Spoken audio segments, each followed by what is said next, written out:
এইবারের আসন্ন এডিসি নির্বাচনে বিজেপির জয় নিশ্চিত, কারণ জনজাতিদের মান উন্নয়নে একমাত্র বিজেপিই ভাবে।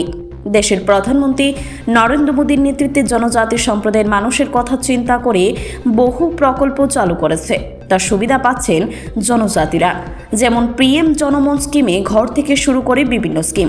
আজ গোমতী জেলার কিল্লাতে ভারতীয় জনতা পার্টির যোগদান সভায় এই কথা বললেন গোমতী জেলার বিজেপি সভানেত্রী সবিতা নাগ। এদিন এই যোগদান সভায় বিভিন্ন রাজনৈতিক দল ত্যাগ করে ভারতীয় জনতা পার্টির পতাকার সাথে তুলে দিয়ে নবাগতদের বরণ করে নেন প্রাক্তন সাংসদ রেবতী ত্রিপুরা, রাজ্য বিজেপির সাধারণ সম্পাদক বিপিন দেববর্মা, বিধায়ক রামপদ জমাতিয়া সহ বাগমা মণ্ডলের সভাপতি সহ আরও অন্যান্য নেতৃত্বরা।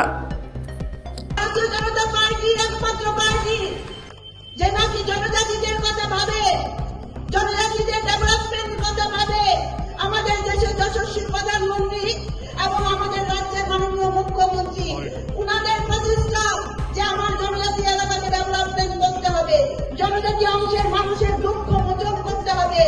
আজকে দেশের যশস্বী প্রধানমন্ত্রী জনজাতিদের জন্য পিএম জনমন যোজনার মাধ্যমে, এই প্রকল্পের মাধ্যমে বিভিন্ন ধরনের প্রকল্প যা আসছে, আপনারা ঘর থেকে শুরু করে বিদ্যুৎ থেকে শুরু করে আজকে স্বাস্থ্য থেকে শিক্ষা থেকে শুরু করে রাস্তাঘাট পানীয় জল, আজকে সব জায়গায় কিন্তু আজকে ডেভেলপমেন্ট দেখা যাচ্ছে দেশের যশস্বী প্রধানমন্ত্রী নরেন্দ্র মোদীর নেতৃত্বে।